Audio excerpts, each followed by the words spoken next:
Assalamualaikum warahmatullahi wabarakatuh. Perkenalkan, nama saya Ernila Maharianti, SPD MPD. Saya adalah salah satu dosen di program studi S1 Pendidikan Ilmu Pengetahuan Alam di Institut Pendidikan Nusantara Global dengan NIDN 0825059201. Pada kesempatan ini, saya akan menyampaikan pernyataan diri dosen dalam unjuk kerja Tridharma Perguruan Tinggi atau PDD-UKT-PT dalam bidang pengajaran. Selama menjadi dosen di program studi S1 Pendidikan Ilmu Pengetahuan Alam, saya mengampu beberapa mata kuliah, diantaranya yaitu Biologi Umum, Biologi Lanjut, Genetika, dan Ilmu Lingkungan. Pada kesempatan ini, saya akan menjabarkan salah satu mata kuliah yang saya ampu, yaitu mata kuliah Biologi Umum, di mana penjabaran saya ini akan mencakup prinsip-prinsip DIA atau Delivery, Interaction, and Assessment. Adapun outline pemaparan yang akan saya sampaikan mencakup yang pertama, identitas mata kuliah, yang kedua, capaian pembelajaran mata kuliah atau CPMK, yang ketiga, materi pembelajaran, yang keempat, metode pembelajaran, yang kelima, sistem penilaian, dan yang keenam, rekaman video proses pengajaran. Yang pertama, saya akan menjelaskan identitas mata kuliah yang saya ampu, yaitu mata kuliah Biologi Umum. Mata kuliah Biologi Umum ini diajarkan pada semester ganjil dengan kode mata kuliah IPA 11503. Materi yang diajarkan pada mata kuliah ini adalah yang pertama, biologi sebagai ilmu, konsep kerja ilmiah, struktur sel pada hewan dan tumbuhan, fungsi organel sel pada hewan dan tumbuhan, struktur jaringan pada sel hewan dan tumbuhan, konsep anabolisme dan katabolisme, kemudian struktur dan fungsi sistem pencernaan makanan pada makhluk hidup, struktur dan fungsi sistem peredaran darah pada makhluk hidup, struktur dan fungsi sistem pernapasan pada makhluk hidup, struktur dan fungsi sistem ekskresi pada makhluk hidup, struktur dan sistem ekskresi pada sistem koordinasi pada makhluk hidup, dan yang terakhir yaitu struktur dan fungsi sistem reproduksi pada makhluk hidup. Selanjutnya, CPMK yang diharapkan dapat diraih oleh mahasiswa setelah mengikuti perkuliahan ini adalah yang pertama, mahasiswa mampu menjelaskan konsep-konsep dasar biologi yang mencakup biologi sebagai ilmu dan kerja ilmiah. Yang kedua, mampu menjelaskan konsep kerja ilmiah. Yang ketiga, mahasiswa mampu mengenal struktur sel pada hewan dan tumbuhan. Yang keempat, mahasiswa mampu menjelaskan fungsi organel sel pada hewan dan tumbuhan. Yang terakhir adalah mahasiswa mampu mengenal dan menjelaskan struktur dan fungsi dari sistem organ pada makhluk hidup.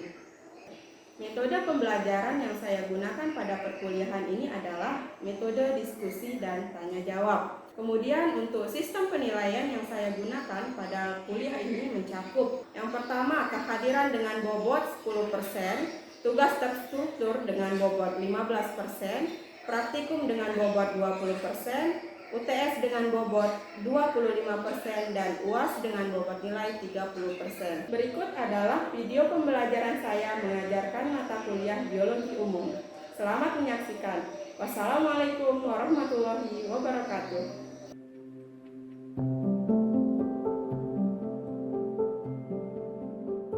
Assalamualaikum warahmatullahi wabarakatuh. Waalaikumsalam warahmatullahi wabarakatuh.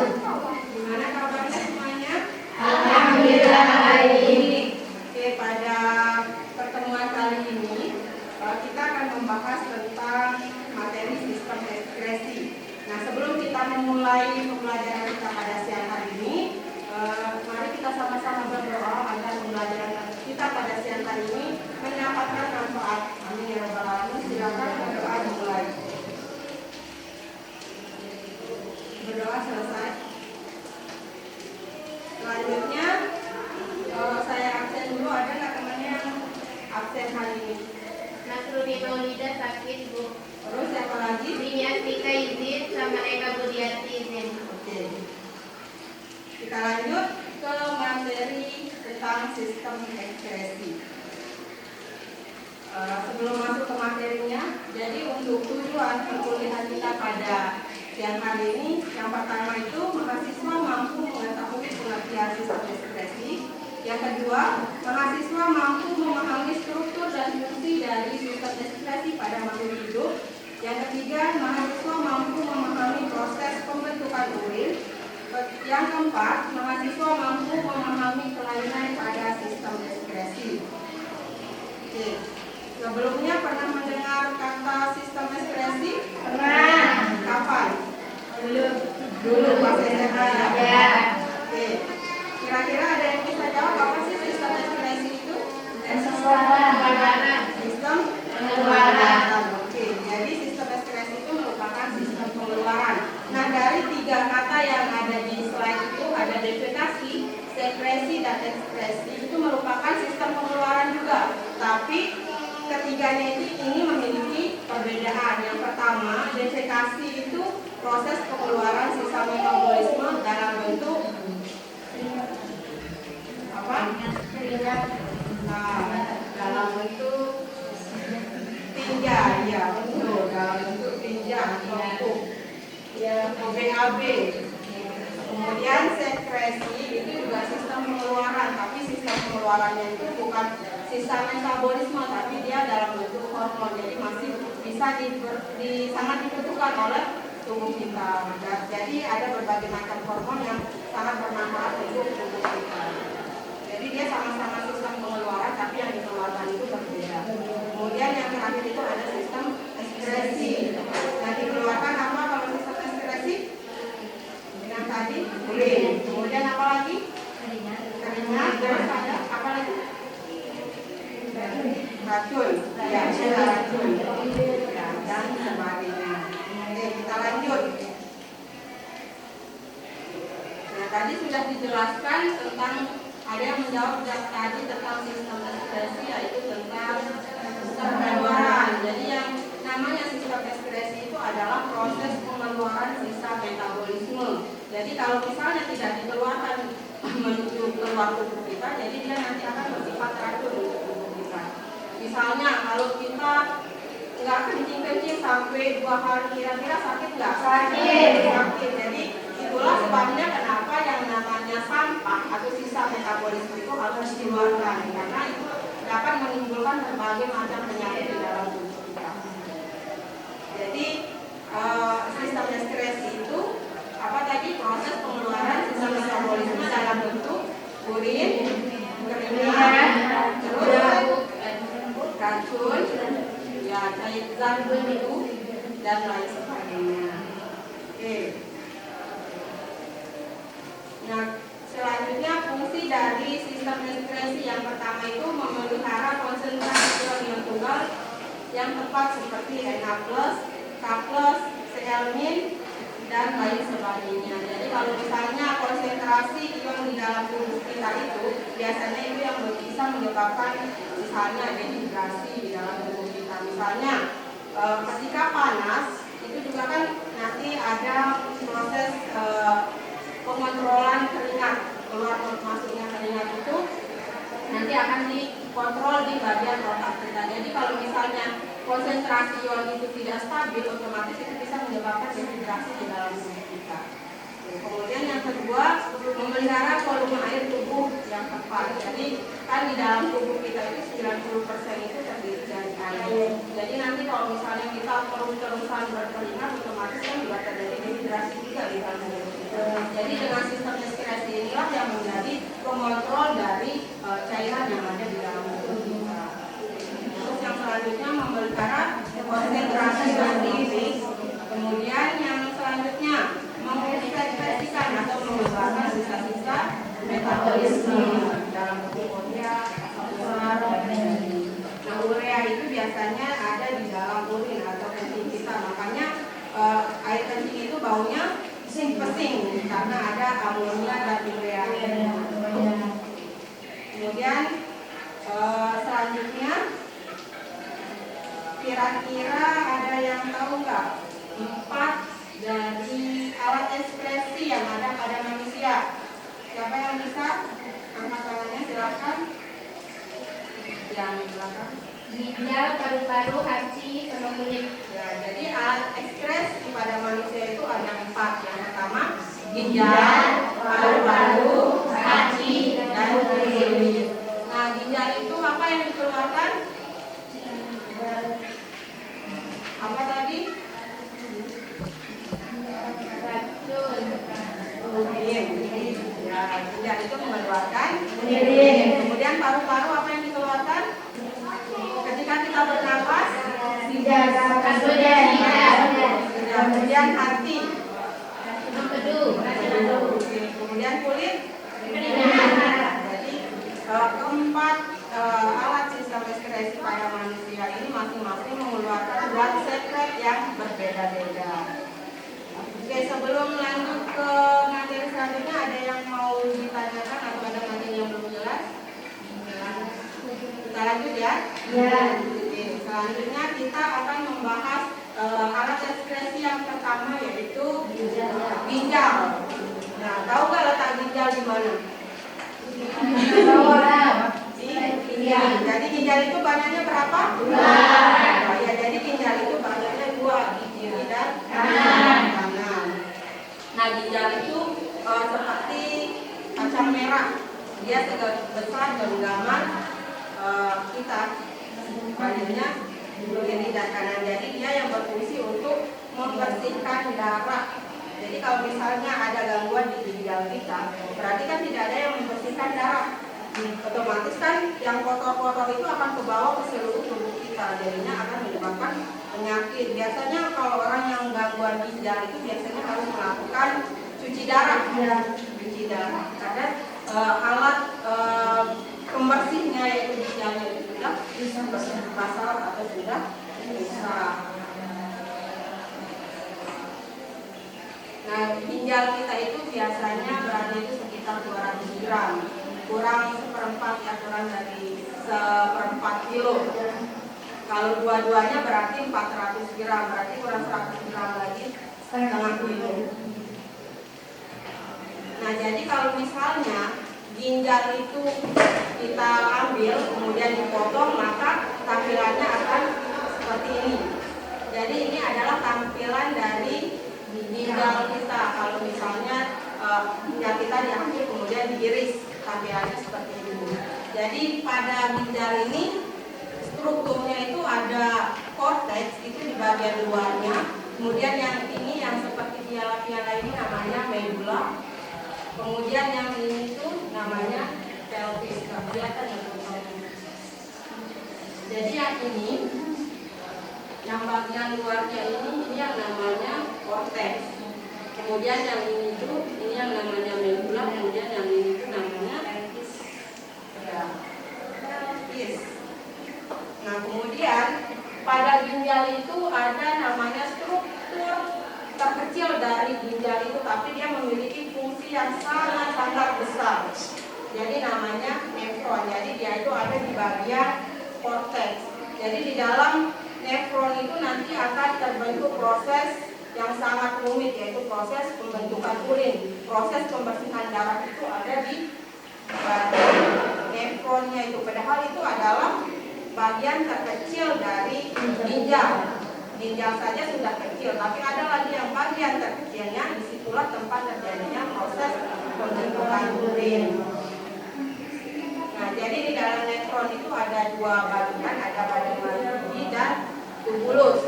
Nah, di badan malvidi itu ada glomerulus, tempat terjadinya proses pembentukan urin juga. Ada simpai Bowman atau kapsula Bowman. Kemudian ada tubulus. Tubulus itu ada 3, yaitu tubulus proximal, kemudian tubulus distal dan lengkung Henle. Nah, ini untuk badan malvidinya. Nah, di sini itu ada namanya glomerulus. Nah, di sini terjadi proses pembentukan urin, proses pembersihan darah yang pertama itu terjadi di sini sampai dia keluar ke tubuh kita membentuk urin yang sesungguhnya. Nah, ini adalah gambar dari tubulus-tubulus yang ada di bagian ginjal, sambungan dari glomerulus yang tadi itu. Ini adalah adalah tubulus itu.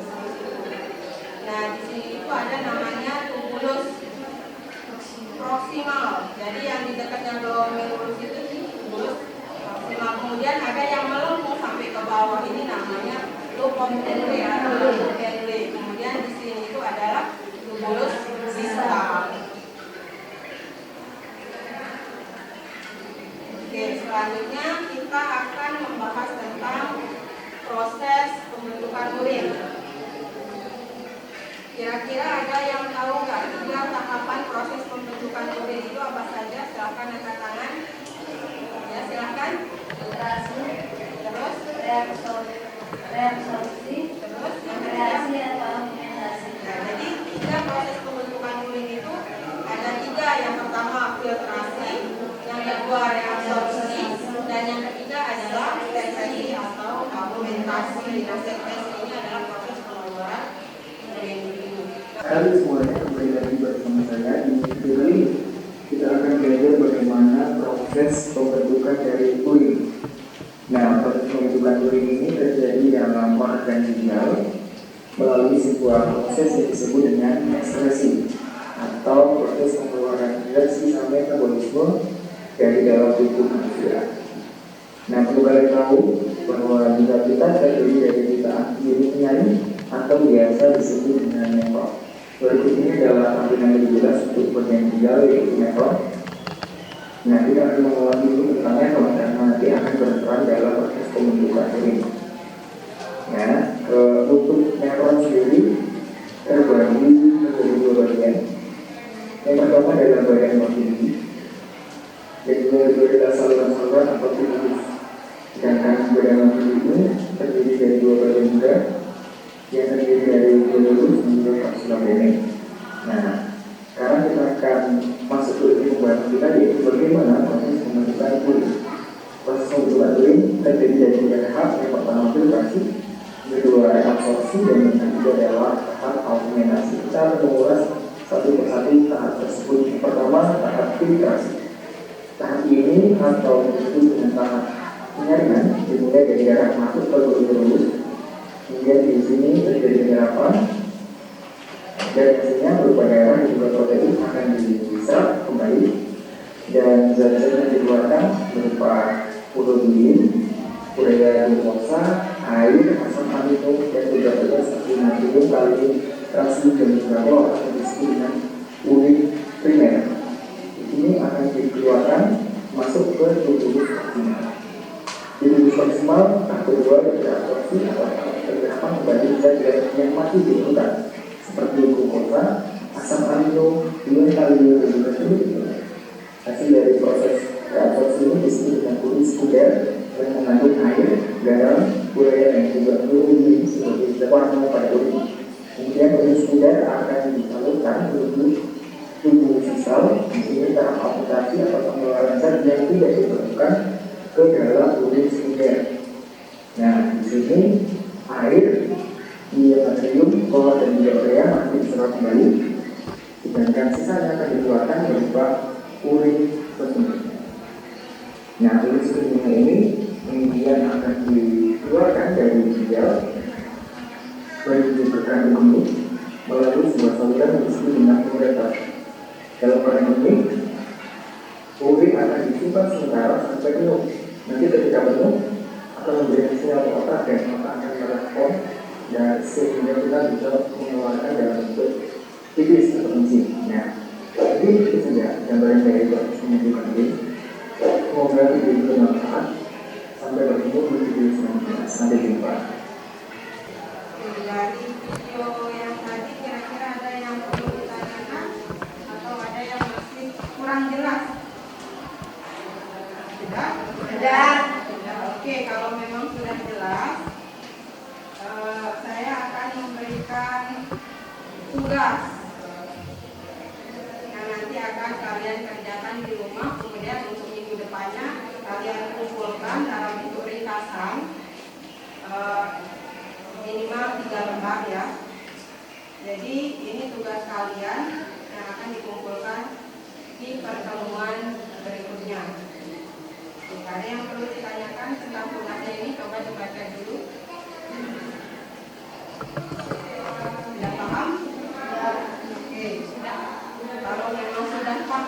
sudah tidak ada yang perlu ditanyakan lagi, kita akhiri pembelajaran kita pada siang hari ini.